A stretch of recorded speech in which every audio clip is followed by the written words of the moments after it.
I'm going to jump in, not letting John do any more intros after earlier in the week. But, however, John puts in his work today, carries most of the show. We're going to talk about the surveillance state combined with AI, creating a situation where none of us will ever get away with another crime. Just lock into your routine, keep your head down. This is the rest of your life.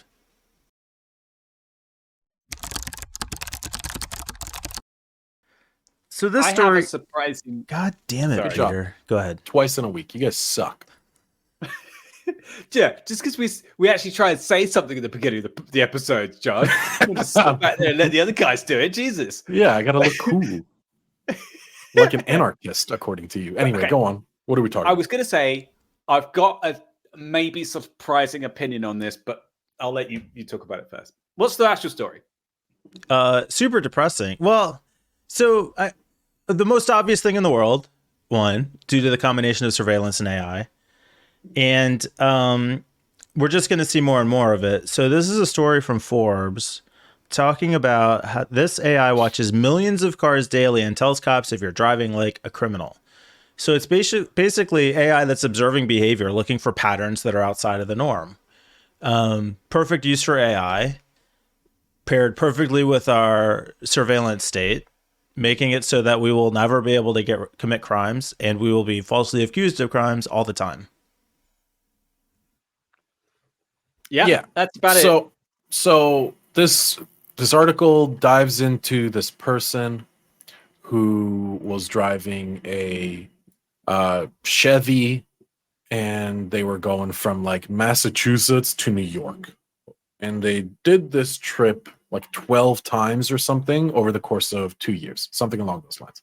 Might be messing up the timeline and number of times that they made the trip. And the article really tries to paint this picture of like this unassuming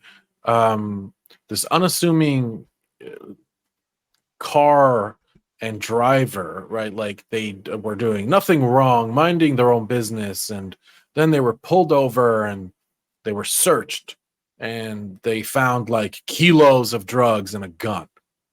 And the reason they pulled them over was because they had employed this automated license plate reader, right? ALRP or something. ALPR, ALPR automatic license plate recognition system Yeah. by this new startup that uses existing surveillance infrastructure. So all the red light cameras, the like highway toll cameras, a bunch of different infrastructure-based surveillance to track the movements of cars and IDing them based on their make, model, and license plate. And so they saw that this car was falling under the stereotype of a common route for drug traffickers, and they pulled them over and had that suspicion, so they were able to search the car or whatever, and they were right. The AI was right. And this is not a bad thing. Oh, right? Catching criminals isn't a bad thing. Okay. But The reason, yes, but big but coming in. And they actually mention this You in the like article. big butts, don't you? Can't lie. And Yeah. the reason this is really bad is because I always use this example because it's so bad. And they mention this in the article. The Sacramento Sheriff's Department in California, which is a pro-choice state, has shared car and license plate details with out-of-state incoming travelers who may be traveling to California to get an abortion from a anti-abortion state where abortions are illegal. This is one example. Presumably of not how, for that express purpose, but as part of a program that already exists to allow them to share that information. Yeah, sure. So we can see this from a light of, this is good because we're catching criminals, okay? but it could so very easily be abused tomorrow and affect a whole group or race or sex of people. And like that is really dangerous, and it's a super dangerous technology, and it is like a virus spreading across the United States and presumably abroad. So it's very scary. I mean, this is super scary. This is very dystopian. Yeah. So the problem here is really not the actual technology itself, but it's the sharing of the data and the compilation of the data. I think it's actually dangerous. Like that, having these databases themselves is a problem, because what happens if the database gets hacked? What happens if it gets shared? What happens if, I don't know, the laws change? And what happened with the whole abortion stuff is that laws changed. The databases existed in the first place, and there wasn't a problem to have them. And then when the abortion was, outlawed, Overturned. Yeah. Then all of a sudden, there's a bunch of new criminals who shouldn't be criminals. Today's state of regulations and laws are not what can be tomorrow. It is not a good enough excuse to say, oh, well, I'm not a criminal today. I don't care if people are tracking my vehicle's movements. But even you might care tomorrow. Simple examples like people who had the same name as someone who was on the terror watch list. Totally. When I was younger, I used to kind of find it funny that, the melodrama people on the internet would, mostly Americans, would go on about how we were living in a police state and all this kind of stuff. This seems so close to that. I actually looked up the definition of police state, and according to the old internet, it said that a police state, well, according to Wikipedia, a police state describes a state whose government institutions exercise an extreme level of control over civil society and liberties. There's a bunch of different versions, but they're all kind of basically the same. And I think that this kind of level of, cross-state surveillance and sharing of data and basically control over, going from one place to another is extreme. I think that maybe qualifies. I don't know. Maybe not quite, but it's very close. Like it kind of smells of it to me. Does that mean kids can laugh at me now? I think it actually could even be worse than it is. So we have the technology through license plate recognition to know that if the distance between two stoplights is a certain amount, we can see how fast you got there. And if you got faster than the speed limit, we just automatically send you a ticket. And I think my sense for a long time has been that our laws are written the way they are because we have imperfect enforcement.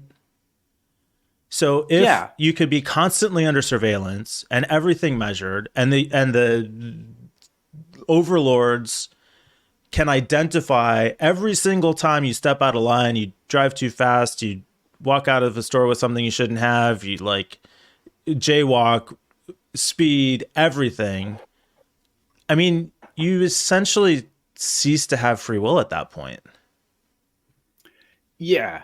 We're not being treated like adults anymore. We're being treated like, like criminals. Every single person's a criminal. And the reason you can't enforce that's actually a really good point, Mike. The reason you cannot enforce something like he got there 0.025 seconds faster than average. So he was going 27 miles per hour instead of in 25 on a 25 mile per hour limit. So the reason that they can't enforce that is because the enforcers and the regulators would break the same laws.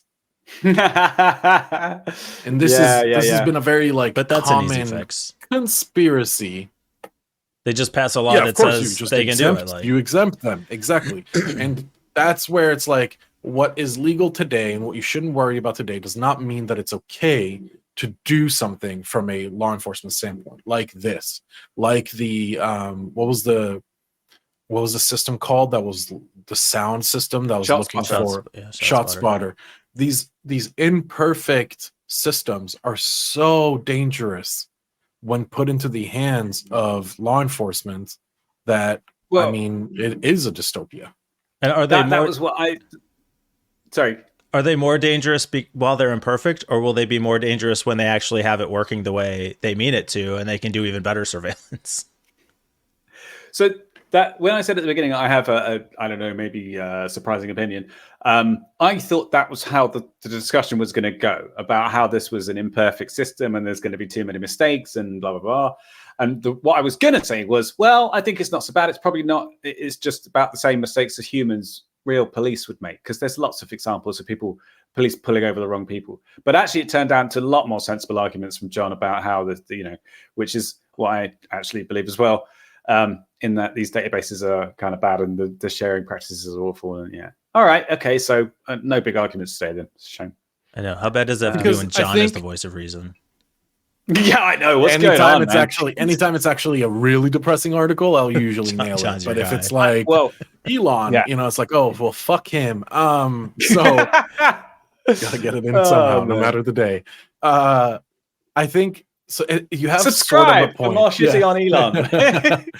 You have sort of a good point, which is, but it breaks down when here's Johnny. I'm gonna go. So by the way, we need to highlight these and do like audio versions for the people listening on Spotify. It's Mike just pulled up a meme of Johnny from what's that movie called? The Shining. The Shining, and it says, "Did you like and comment?" Question mark. So a bit of a boomer meme, but it's okay. We forgive him because we love him. They're all boomer memes. That's why I. At least he didn't have to zoom in on this one.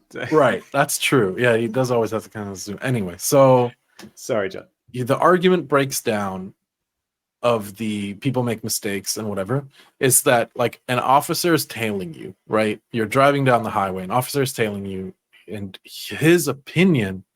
So it's already we're talking about a tiny micro scale. His opinion of you in this instance is suspicious. So he pulls you over and, well, you weren't the right guy. His suspicion was wrong. His gut feeling was wrong. And in a perfect world, he says sorry and lets you go. But when we're talking about a system that is not 2 sets of eyes, but 10,000 simultaneously watching and tracking and building habits for you, right? They're building routes and cross-referencing time. Now we're getting into a scary macro scale of basically statistical accuracy, right? Because the problem is they're going to be right a lot of the time. In this case, they did catch the guy because he did fit this profile. Yep. So this is always going to be the argument is like, yeah, but look at all the crimes we prevented and it makes us safer. Look at the success rate.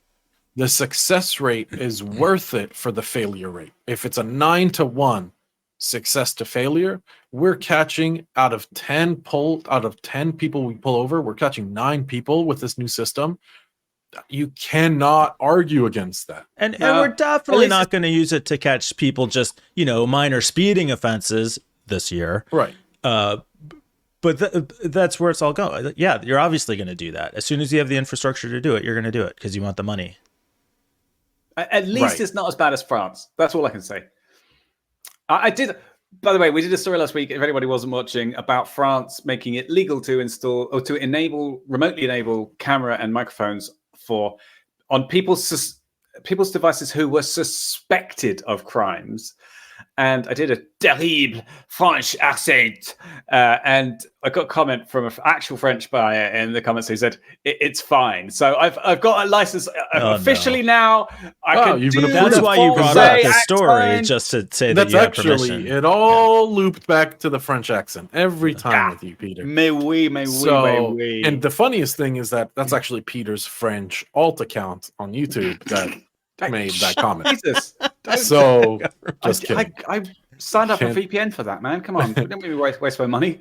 So, I mean, at the end of the day, it's very scary. We're not heading in a good direction. I hope something pops up that's like gonna shut this down. I can't see it happening, but yeah. No, it's only gonna get worse. You know what we should do?